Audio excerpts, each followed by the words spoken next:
Well, hello friends, Coach Bob with you today, and today, man, we are on a beautiful ride down to the Wasissa River, and what we're going to do is check it all out. It's so beautiful down there. You know, years ago I used to go out here and I'd go kayaking, and I would spend hours and hours out here alone. It's just a beautiful place. Little boat ramp, a dock, a rope swing, that sort of stuff.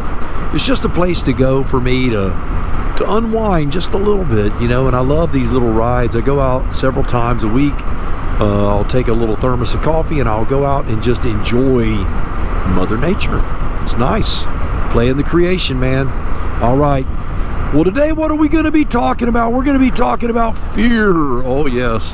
You have nothing to fear but fear itself. Nope, I can tell you that, you know, a good, healthy fear is okay, but a paralyzing fear, not okay. All right. So before we get talking about fear and aging and motorcycle riding, do me a favor, if you would, give the video a big old thumbs up, share it with your friends, subscribe to the channel. The channel growth has really pumped the brakes here during the holiday seasons, and it would be nice for a little bit of a boost. All right, enough of that said. Look at this dude. He pulled out, he's barely rolling. Okay, he's just going to get his truck repaired.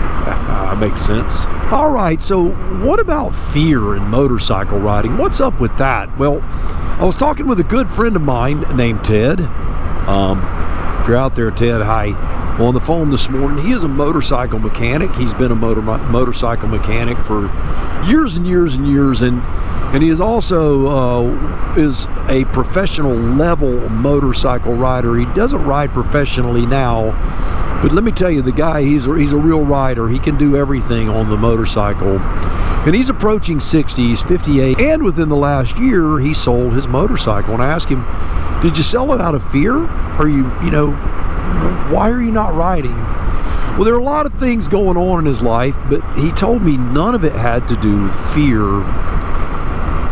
And I asked him, is there anything about motorcycle riding, because you've wrecked plenty of times and you've broken many bones, is there anything associated with motorcycle riding that you think is scary at this point in your life? And his big thing was drivers on the road, riding too fast for conditions on the road. Yes, that's coming from a racer. Changes of surfaces on the road, but the fear of breaking a bone or getting hurt. He trusts his skill. He trusts the motorcycle under him to do what it's supposed to do.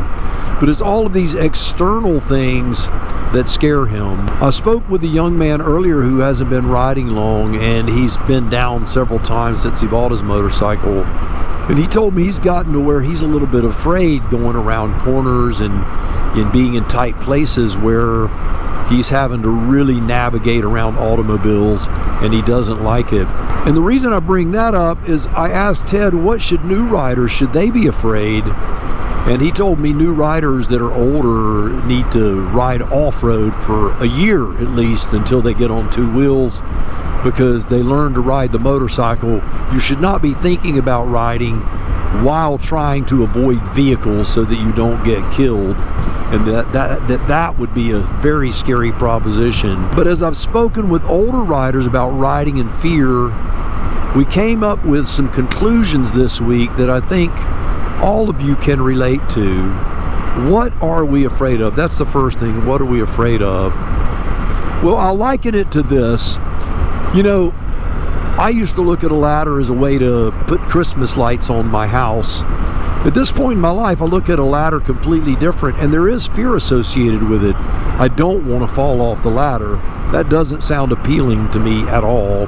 So therefore, ladders, I avoid. Am I afraid of them? Not paralyzing fear. If I need to get on one to change a light bulb, I won't hesitate to do it. But there is a fear of falling that I didn't have when I was younger. And I know that I better be careful, because if I fall, my body will not be as resilient as it was when I was a younger man. And paying the price for that fall is a much, much more expensive cost in times of recovery, in amounts of pain, all of that stuff. Or even if I would recover, those things change the way we see the world. They change the way we see riding. So let's talk about a few fears associated with riding. And I don't mean the crazy things. Here's a few of them. Fear of weather, right? We don't think about that, but You know, are you afraid? Do you look at the weather and go, man, you know, I'm not going to ride in that? And it's more than discomfort as far as physical discomfort. It's actually, I don't feel safe riding in the bad weather. Is it the fear of riding early day or late day because a deer may run out in front of you? You know, Ted told me this morning about a guy that he knew that hit a deer, and it just crushed his face, man. I mean, the guy got destroyed hitting this deer. Those things happen. Is it the fear of automobiles, of being rear-ended, of being T-boned, of a guy making a U-turn in front of you and you not being able to stop, of you stopping and the guy behind you not stopping? All of these things. Is it a fear of not packing enough gear, packing too much gear? It can be as benign as you make it, or it can be as critical, from anything from did I pack enough gear to am I going to die? So there are a lot of little anxieties and fears that we build up over years of riding. So how do we mitigate that? How do we control that? Or should we even try to? Should we just accept the fact that, you know, we're more fragile as we get older and we should be more cautious? Or do we throw caution to the wind and just let it roll? Well, I don't think throwing caution to the wind is the answer. I think the answer is understanding the risk, and then you have to literally look at yourself and go, is the risk worth the reward? Now, a small anxiety like packing the right gear, one would think that that's not a big deal, but there are many people who get very, very uptight about that. You know, I've traveled for years and years on motorcycles, and I have my stuff down to a science. I have my cameras and computers all in a certain bag. They fit there. It's tidy. It's clean. It goes in one spot. All of my clothes are packed a certain way. I carry the same clothes every time. My rain gear goes in a specific bag. I have a little toolkit that goes under my clothing. Everything is done. That's it. And invariably, I'll get there and I'll forget something. But Coach Vic used to really get upset about that stuff, and I told her a long time ago, you don't have to pack anything if you don't want to. We'll just buy you new clothes when we get there. Don't worry about it. If we don't have it, we'll buy it. We're not rich, but it takes one of those little anxious fears that we have that may make the ride less enjoyable. It takes it out of the equation. So that's how we decided we were going to mitigate something as small as that. So how do I handle the fear of hitting a deer?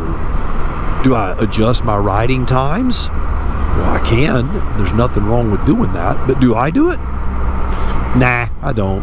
I'll be honest with you. If I want to ride at night, I go for a ride at night. If I want to ride in the day, early in the morning, I get out and I go do it. It doesn't matter to me. I don't think about it. I know it's there. I know the possibility is there.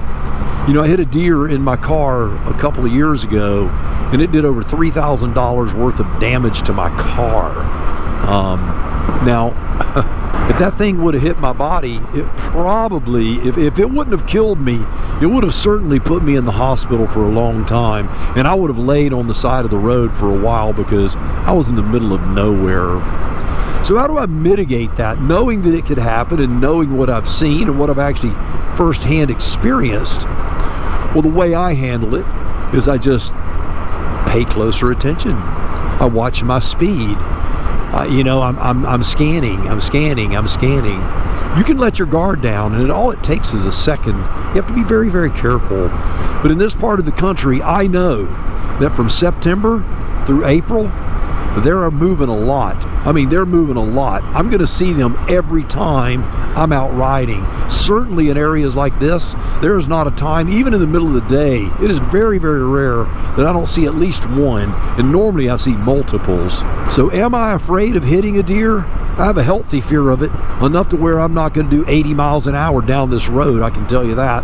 Enough to where I'm scanning that tree line, not just the road, but all the way out to the tree line when I ride. So that's how I mitigate that fear. That's how I control that fear of that. So what about the fear of getting killed on a motorcycle? You know, I can't tell you the number of friends of mine. I won't say that it's innumerable, but it's at least a dozen, I can tell you that, who have been killed on motorcycles. friends that are afraid for me because they had a parent that died on a motorcycle, or a brother that died on a motorcycle, or a coworker. You hear the stories. So how do I control that fear? Am I afraid to die on a motorcycle? Well, not really. Do I know that it can happen? I do know that this tractor, I could get right, I mean, just with beyond a place where I could safely stop, he could turn left right in front of me and kill me. He could do it. And it wouldn't, it's not a very tall task, a big giant steel blade on it. It would be very unforgiving. Do I think about it? I don't think about dying, but I do think about the hazards. And if I think about the hazards, then I'll stay away from them. And if I stay away from them, I have a less chance of dying. So I look at things more systematically. How can I stop it before it's a problem? And that's what I've chosen to do. Now, Coach Vic, she would often worry when I would go out on my Triumph Speed Triple, which was a hooligan bike. And I sold that in January for reasons we'll discuss maybe later, but it wasn't about fear or age. So I sold my Triple, but every time I went out on that motorcycle, I emotionally prepared myself for the ride, what it was going to feel like, what going through a high-speed turn was going to feel like, how I was going to handle things, how I would scan my environment, and I flipped the switch when I got on it. And therefore, I knew I was putting myself in harm's way, but I was willing to assume the risk by being prepared. And I would always tell Coach Vic, if she would say things like, you know, Bob, I'm afraid you're going to go out and die on that thing. I would always tell her, if I die on it, understand that I love you, and I was happy. And I was willing to assume that risk. You know, I'm not telling you to go out and ride like a buffoon. And as I've gotten older, obviously, I don't do that anymore. But suffice it to say that there's risk versus reward. And a lot of times when you're young, risky behavior, the reward is fun, and we don't think about anything about the real risk associated with it. And sometimes that comes up to bite us in the rear end. So what are your fears? If you have any fears of motorcycling or the experience of motorcycle riding, it could be anything from riding on uneven terrain or just rough surfaces in general. It could be being exposed in superheat because you have a health condition and you're afraid that if you get trapped in the heat, you're going to have a heart attack, or you may go into AFib or VTAC, or you may have some issue where you get lightheaded if you get too hot or too cold, and you're afraid to be exposed to those environments. You know, weather is not just, you know, is it going to rain? It has a whole different meaning as you get older. Obviously, I used to be able to ride hours on end in 110 degree heat. Would I do that now? You bet your life I would not. Because I know if I do, my heart will probably go into some sort of weird AFib event, and then I would have real problems, and that could be uncontrollable at times, and I may end up in the hospital for a week and having to have a cardiac version done or something, you know. I've done that before, to where it just wouldn't come out of AFib, to where I would stand up and my heart rate would just immediately go up to like 190, and I would sit down and it dropped to 40. It was crazy. It was just all over the place. So understand that, you know, fears associated with weather aren't just, is it going to rain? I find that fears as I've gotten older, just to be quite honest with you, are fears of injury and fears of my own mortality.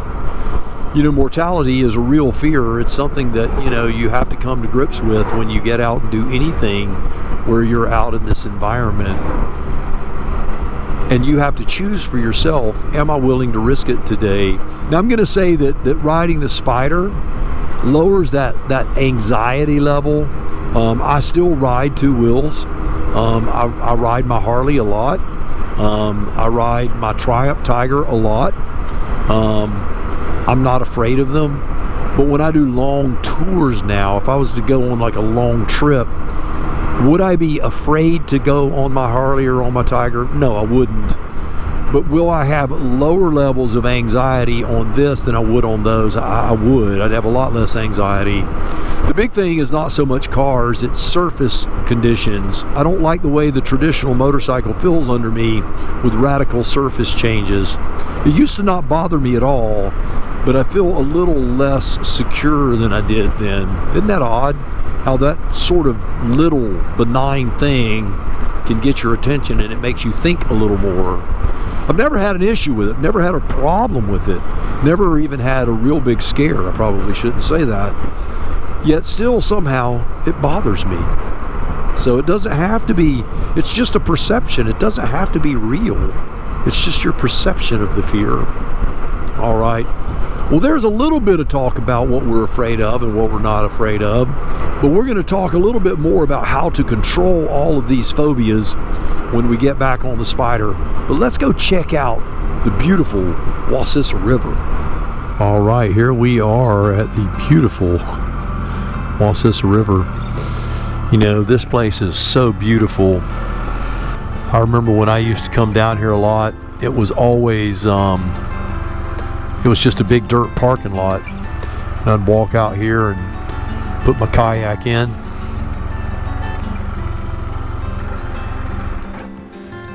This place is absolutely beautiful. It's a shame people will do stuff like that, just throw stuff on the ground and just leave it. It's nuts. I don't know what's wrong with people. Let's walk over here and check it out.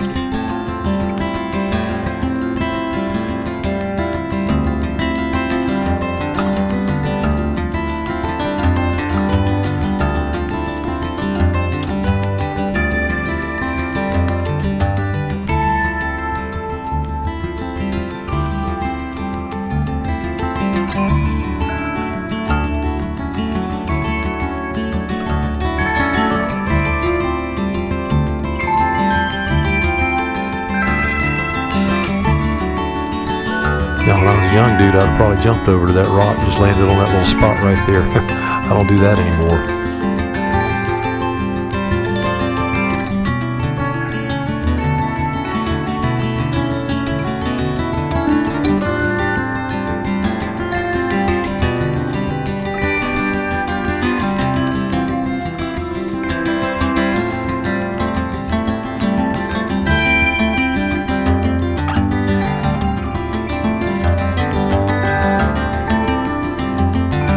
Soak it in, people.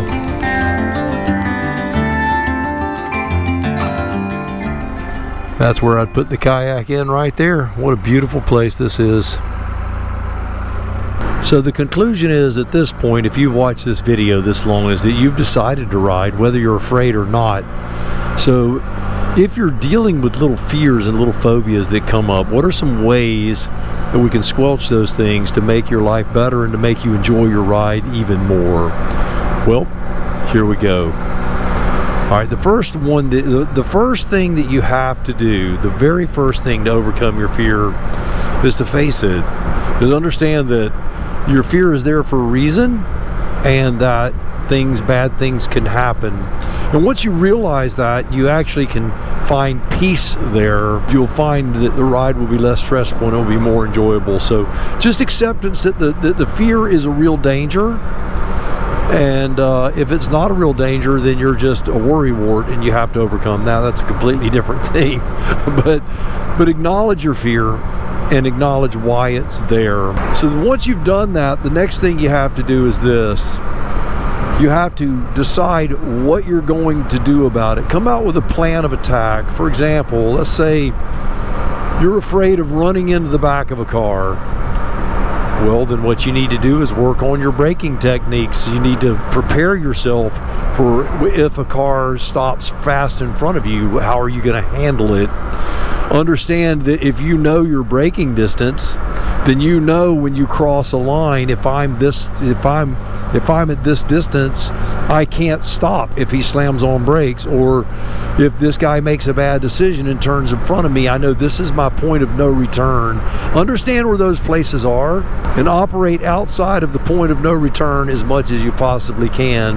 Obviously, if you're approaching an intersection and a person has on their blinker, then you know you're going to have to cross that path that he is intending to go. The reason you have to prepare yourself for these things, there was a young man that we were talking about this morning that had gotten on the interstate and was going so slow on the interstate, he was putting himself in harm's way. His fear of driving on the interstate had made him a hazard to him and everyone around him because he was afraid to go fast enough to maintain a good flow with the traffic. So understand, you have to prepare before you get out there. Don't prepare after you're out there. If you wait till you're out there to prepare, you're just really asking for it. So you've done your due diligence now. You've recognized your fear. You've prepared for it. You know how to stop. You know how to accelerate. You know how to scan your environment for deer. You know when you have someone tailgating you. Look, I'll tell you right now, if I had someone really tailgating me here, I would actually just slow down to the speed limit if I was going a little over, and I would basically be asking them to pass me. I don't want someone riding on my rear end. That is my fear of getting run over. I don't want to be run over. So if I'm in a place, I won't slow down like under the speed limit and create a hazard.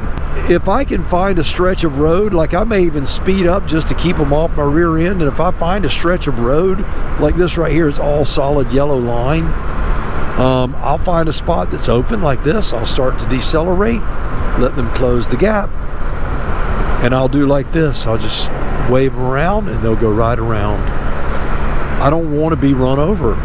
So I have a plan. I have a method in my mind. Is it the proper one? Well, it could unfold differently. It may look different than that.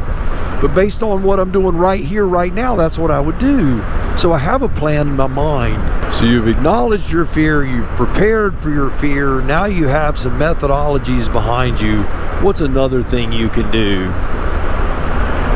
This is something you should be doing whether you're afraid or not afraid. When you get on a motorcycle, every time you get on a motorcycle, I don't care if it's 2 wheels, 3 wheels, I don't care if it's a big old slow hog like my Harley or if it's a rocket ship like my Hula. There was a dead deer right there, there it is, right?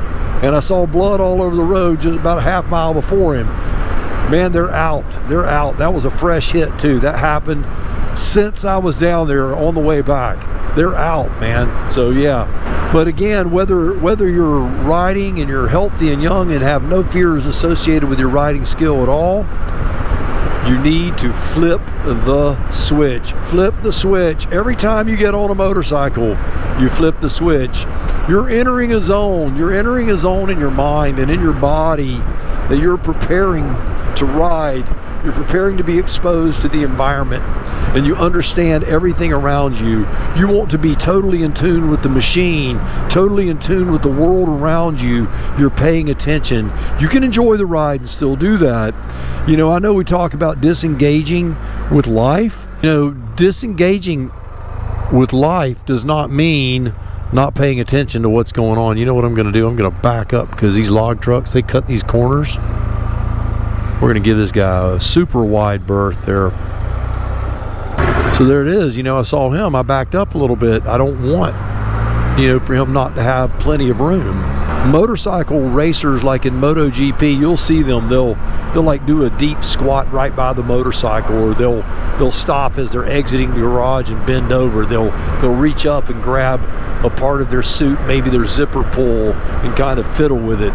They're flipping a switch. They do something mechanical with their body that turns on a switch in their mind, so they're prepared for battle. They're prepared for what they're going to do. You need to do the same. And not only is that true in motorcycle riding, that's true whether it's in the gym, whether it's being a parent, whatever it is. You need to flip that switch. When you're playing these roles in your life, you really need to pay attention to what you're doing. Be the very best you can be. I'm not telling you to be possessed, to be out of control, where you're always in this crazy zone, but you do need to focus on what you're doing. And motorcycling is one of those things that you have to be very, very careful, so therefore you do that.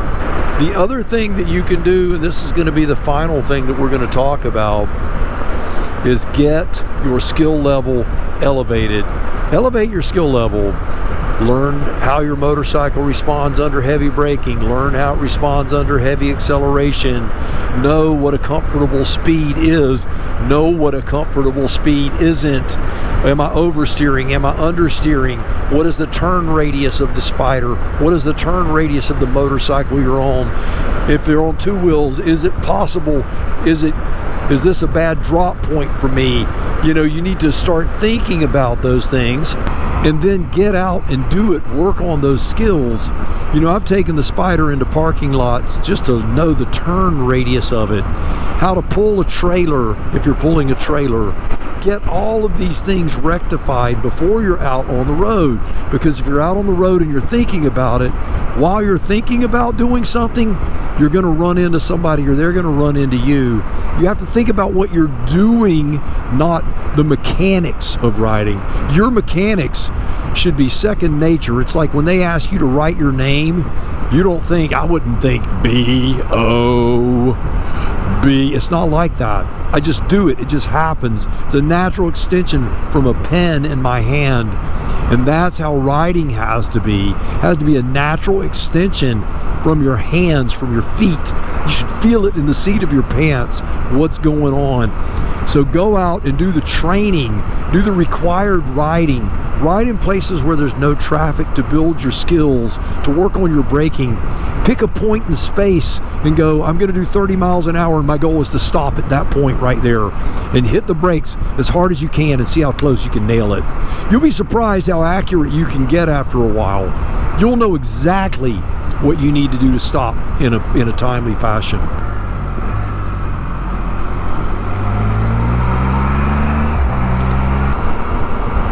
So make sure you never stop training. You know, to this very day, I still go out on the Spyder and I work on my skills. I work on cornering skills. Now, I know you're saying, Coach, you don't have to lean on a Spyder. You don't have to do that. You can just ride it. Just drive it like a car.